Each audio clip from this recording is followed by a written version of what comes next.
چند سالوں بعد اس سردار نے ایک انوکھا اور عجیب و غریب گنونا کھیل کھیلا۔ اب اس نے سوچا کہ اس گڈی کے ذریعے کچھ انوکھا کرنا چاہیے۔ اب وہ قبیلہ ایک بہت بڑے گاؤں میں تبدیل ہو چکا تھا۔ ہزاروں گھروں پر مشتمل وہ گاؤں بہت پھیل چکا تھا، لیکن اس سردار کی وجہ سے ابھی تک اس گاؤں کے اندر بے روزگاری اور غربت تھی۔ جو کچھ وہ غریب گاؤں والے کماتے وہ سردار ان سے آدھا چھین کر کھا لیتا۔ اب اس گنونے کھیل میں اس نے یہ شامل کر دیا کہ وہ اپنی حویلی پر چڑھ جاتا اور وہاں سے گڈی اڑاتا، اور جب گڈی بہت اوپر چلی جاتی تو وہ اس گڈی کی ڈور کاٹ دیتا اور گڈی جس گھر کے اندر جا گرتی، اس قبیلے کے سردار کے سپاہی اس گھر میں جاتے اور اس گھر میں موجود سب سے خوبصورت اور حسین و جمیل لڑکی کو اٹھا کر لے آتے۔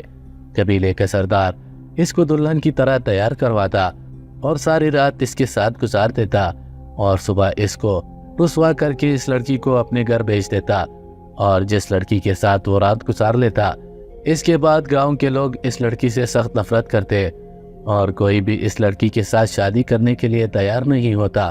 یہ کرتے کرتے اسے 2 سال گزر چکے تھے، اور ان 2 سالوں میں وہ سینکڑوں لڑکیوں کی زندگی کو برباد کر چکا تھا۔ دوسری طرف نوبیان گاؤں کے اندر ایک بوڑھا بزرگ رہتا تھا جو کہ دریائے نیل کے کنارے کشتی چلا کر اپنی روزی روٹی کماتا۔ ایک دفعہ اونٹوں نے معاوضہ نہ دینے کی وجہ سے اس بوڑھے بزرگ کو خوب مارا پیٹا اور اس کی کشتی کو توڑ ڈالا۔ جب اس بات کی خبر نوبیان گاؤں کے سردار کو لگی تو اس نے اس بوڑھے بزرگ کو گاؤں کو چھوڑ کر جانے کا کہا، کیونکہ وہ ڈاکو بہت ہی ظالم اور سنگ دل تھے اور کبھی کسی نے اس کے آگے اف تک نہیں کی تھی۔ لہٰذا گاؤں کے سردار نے کہا کہ تم اس گاؤں کو چھوڑ کر چلے جاؤ، تم کو دیکھ کر اب لوگوں میں ہمت آ جائے گی اور وہ ان ڈاکو کے سامنے بولنا شروع ہو جائیں گے، اور وہ ڈاکو ہمارے گاؤں کو تباہ و برباد کر دیں گے۔ بوڑھے بزرگ کے پاس ایک چھوٹا سا گدھا تھا، بوڑھی بیوی اور ایک خوبصورت اور حسین و جمیل بیٹی تھی۔ اس نے اپنی بیوی بیٹی کو ساتھ لیا اور نوبیان گاؤں کے ساتھ آباد اس گاؤں میں چلا گیا جس گاؤں پر اس ظالم سردار کی حکومت تھی۔ سارے گاؤں والے اس کو بہت منع کرتے رہے کہ تیری بیٹی بہت خوبصورت اور حسین و جمیل ہے، اگر تم نے اس گاؤں میں قیام کر لیا تو ضرور ایک نہ ایک دن تیری بیٹی اس سردار کا شکار ضرور بنے گی۔ لیکن بوڑھے بزرگ نے اس کی بات نہ مانی، کیونکہ اسے اپنی ان بوڑھی ہڈیوں میں کچھ طاقت دکھ رہی تھی اور وہ سمجھتا تھا کہ وہ ضرور اس سردار کے ساتھ ٹکر لے سکتا ہے۔ وقت گزرتا رہا، وہ سردار اسی طرح ایک گڈی اڑاتا، گڈی جس کے گھر کے اوپر جا گرتی۔ اس کے آدمی دوڑتے دوڑتے اس گڈی کے پیچھے جاتے اور ایک نوجوان لڑکی کو اٹھا کر لے آتے۔ ایک دن وہ سردار چھت پر بیٹھا گڈی اڑا رہا تھا کہ اس کی نظر اسی حویلی پر پڑی جس کے اندر اس بوڑھے بزرگ کی بیٹی اور بوڑھا رہتے تھے، رسی پر کپڑے سیکھتے ہوئے۔ جب اس لڑکی کو سردار نے دیکھا تو وہ پاگل ہو گیا اور اس نے اپنے سپاہیوں کو حکم دیا کہ ابھی اور اسی وقت اس لڑکی کو اٹھا کر لاؤ۔ تو اس کے ایک ساتھی نے کہا، حضور آپ یہ کیا کہہ رہے ہیں؟ پہلے تو آپ کی جس گھر میں گڈی گرتی تھی اس لڑکی کو آپ اپنی ہوس کا نشانہ بناتے تھے، اور آج آپ سیدھا ہی اس لڑکی کو اٹھانے کی بات کر رہے ہیں۔ اگر ہم نے ایسا کر دیا تو ضرور وہ بوڑھا بزرگ اس گاؤں میں فساد پھیلائے گا۔ پہلے بھی اس نے نوبیان گاؤں کے بہت بڑے ڈاکو کے ساتھ ٹکر لی ہے، لہٰذا آپ کچھ ایسا کھیل کھیلے کہ وہ گڈی اس گاؤں کے بوڑھے بزرگ کے گھر میں جا گرے تاکہ ہم لڑکی اٹھا سکے، کیونکہ باقی بھی گاؤں والوں کی ہم نے اسی طرح لڑکیاں اٹھائی ہیں اور اس بات میں گاؤں والے بھی اس کا ساتھ نہیں دیں گے۔ سردار کو یہ ترکیب پسند آئی، لیکن سردار جب بھی گڈی اڑاتا گڈی اس بوڑھے بزرگ کے گھر کے اوپر اڑتی ہوئی چلی جاتی، لیکن اس کے گھر کے اندر نہ گرتی۔ وقت گزرنے لگا، اسی سردار کے سپاہیوں میں ایک نوجوان تھا جو کہ اس بوڑھے بزرگ کی بیٹی کو بہت پسند کرتا تھا اور اس کے ساتھ محبت ہونے کے بعد اب اس کا دل پگھل چکا تھا، لیکن مجبوری کی وجہ سے وہ اس سردار کے غلط کاموں میں اس کا ساتھ دے رہا تھا۔ جب اسے پتا چلا کہ اب ہمارے سردار اس بوڑھے بزرگ کی بیٹی کو ہوس کا نشانہ بنانے کی کوشش کر رہا ہے تو اس سے رہا نہ گیا اور وہ رات کے اندھیرے میں بوڑھے بزرگ کے پاس جا پہنچا۔ وہ بوڑھا بزرگ نام کا تو بوڑھا تھا، لیکن ابھی تک اس کے اندر جذبہ نوجوانوں والا تھا۔ دروازہ کٹکھٹایا، بوڑھا بزرگ دروازے پر آیا تو جب اس نوجوان سپاہی نے بوڑھے بزرگ کو یہ خبر دی تو یہ سن کر بوڑھا بزرگ گھٹنوں کے بل گر پڑا اور اس کو گاؤں والوں کی یہ بات یاد آ گئی کہ گاؤں والے اس کو منع کرتے رہے، لیکن اس نے کسی کی نہ سنی۔ تو اس نوجوان سپاہی نے اس کو سہارا دیتے ہوئے کہا، حضور آپ کو حوصلہ ہارنے کی ضرورت نہیں ہے، لہٰذا ہمیں اس کا ضرور کوئی حل تلاش کرنا ہوگا۔ ہمیں کچھ ایسے انسان سے مدد لینی ہوگی جو ہمارے سردار سے بھی زیادہ طاقتور ہو۔ یہ سن کر اس بوڑھے بزرگ سے ایک نام نکلا، جس کو سن کر وہ سپاہی بھی حیران ہو گیا۔ اس نے کہا، ہماری مدد ہمارا سلطان ہی کر سکتا ہے۔ یہ سن کر اس سپاہی نے کہا، حضور ہماری کہاں اوقات کے ہم سلطان کے پاس جائیں اور وہ ہماری مدد کرے۔ سلطان صلاح الدین ایوبی اکثر جنگوں میں محاذ پر ہوتے ہیں، لہٰذا سلطان کا یہاں آنا ممکن نہیں۔ یہ سن کر اس بوڑھے بزرگ نے کہا کہ مجھے پورا یقین ہے کہ سلطان صلاح الدین ایوبی میری ضرور مدد کرے گا۔ اب اس بوڑھے بزرگ نے اس نوجوان سپاہی کو کہا کہ تمہیں ہوشیاری سے کام لینا ہوگا تاکہ تمہارے سردار کو تم پر شک نہ ہو۔ اس سے پہلے کہ تمہارے سردار میری بیٹی کے اوپر غلط نظر ڈالے، میں اس کو انجام تک پہنچا دوں گا۔ نوجوان نے بوڑھے بزرگ کی بات سنی اور اپنی منزل کی طرف چلا گیا۔ اگلی صبح بوڑھا بزرگ اپنے گدھے پر سوار ہوا اور چلتا چلتا چند دنوں کے اندر سلطان صلاح الدین ایوبی رحمۃ اللہ علیہ کے دربار میں حاضر ہوا۔ سلطان صلاح الدین ایوبی دربار میں مصروف تھے، لیکن سلطان صلاح الدین ایوبی نے جب اس بوڑھے بزرگ کی حالت کو دیکھا تو سیدھا اسے اپنے پاس بلایا اور کہا، بابا جی آخر کس مشکل نے آپ کو یہاں اس حالت میں آنے پر مجبور کر دیا؟ تو بوڑھے بزرگ نے شروع سے لے کر مکمل داستان سنائی اور کہا، سلطان معظم، اس گاؤں کا سردار ایک گڈی اڑاتا ہے اور اس کی ڈور کاٹ دیتا ہے، اور اڑتی ہوئی گڈی جس گھر پر جا گرتی ہے وہ اس گھر کی عزت کو لوٹ لیتا ہے، اور اس نے میری بھی عزت لوٹنے کی کئی بار کوشش کی، لیکن اس کی کوشش ناکام جاری رہی۔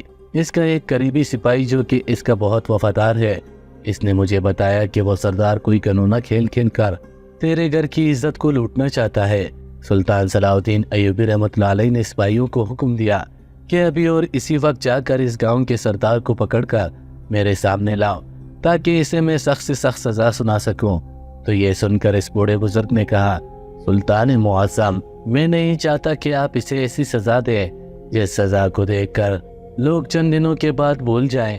میں چاہتا ہوں کہ آپ اس کو ایسی سزا دیں جس کو دیکھ کر آنے والی نسلیں بھی یاد رکھیں کہ اس طرح کا کام کرنے کی کوئی جرت نہ کر سکے۔ سلطان صلاح الدین ایوبی نے کہا، بابا جی پھر آپ بتائیں ہمیں کیا کرنا ہوگا؟ تو اس بوڑھے بزرگ نے کہا، سلطان معظم، کوئی آپ ہی ترکیب سوچیں جس سے اس سردار کو سبق سکھایا جا سکے۔ تھوڑی دیر سوچنے کے بعد سلطان صلاح الدین ایوبی رحمۃ اللہ علیہ نے کہا، کیا اس سردار کی اپنی بیٹی ہے؟ اس نے کہا، جی ہاں سلطان معظم، اس کی ایک خوبصورت اور حسین و جمیل بیٹی ہے۔ سلطان صلاح الدین ایوبی رحمۃ اللہ علیہ نے اپنے ایک سپاہی کو بھیجا اور اس میں پیغام لکھا کہ تم جا کر اس سردار کے اس قریبی سپاہی تک یہ پیغام پہنچاؤ کہ تمہیں سلطان صلاح الدین ایوبی بلا رہے ہیں۔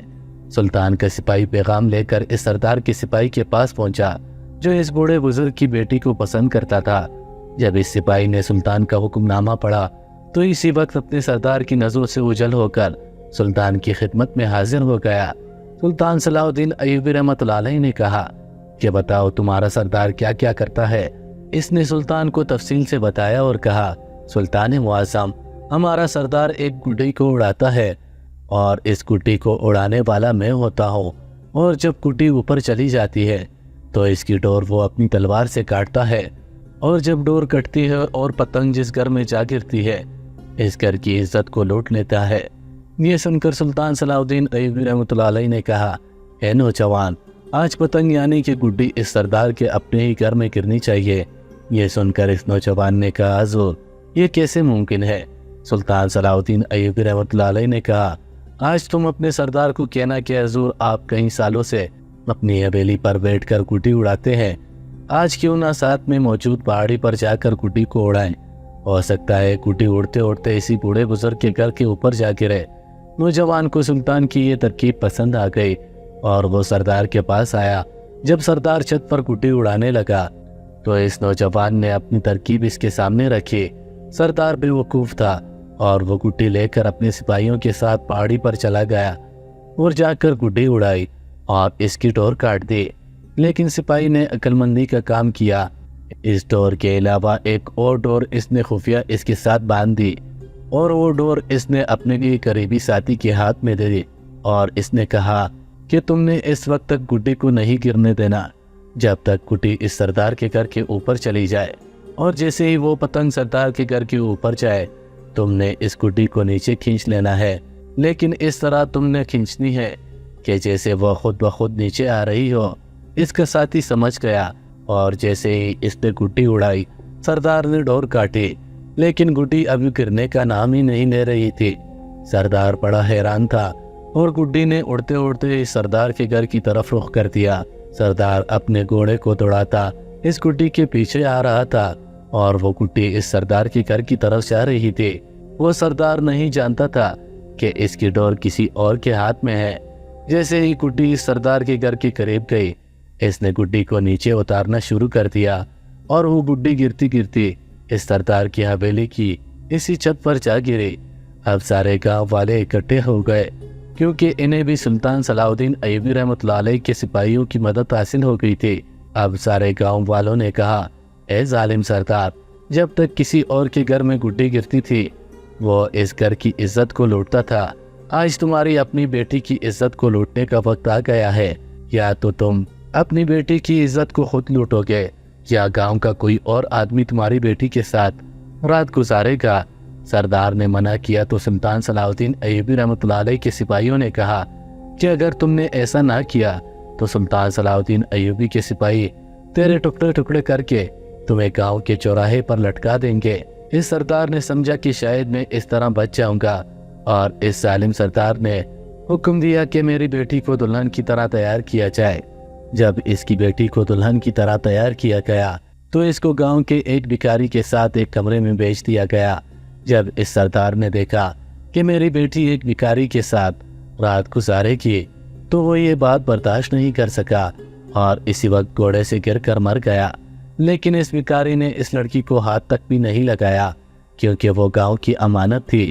اب اس گاؤں کے سردار کے خاتمے کے بعد سارے گاؤں والے سلطان صلاح الدین ایوبی کے پاس گئے، اور سلطان صلاح الدین ایوبی اور اس بوڑھے بزرگ کا شکریہ ادا کیا کہ اگر یہ بوڑھا بزرگ نہ آتا اور یہ مدد لینے کے لیے سلطان کے پاس نہ جاتا تو شاید کہیں اور آنے والی نسلیں اس ظالم سردار اور اس کے ساتھیوں کی ہوس کی شکار بنتی۔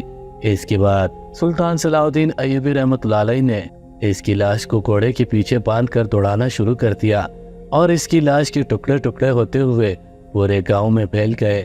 اب سلطان صلاح الدین ایوبی رحمۃ اللہ علیہ نے اس بوڑھے بزرگ کو کہا، بابا جی، جب یہ گاؤں والوں نے سارا ماجرا دیکھ لیا اب یہ بات پورے مصر میں پھیل جائے گی، اور اب اس طرح کی حرکت کرنے کی کوئی کوشش بھی نہیں کرے گا۔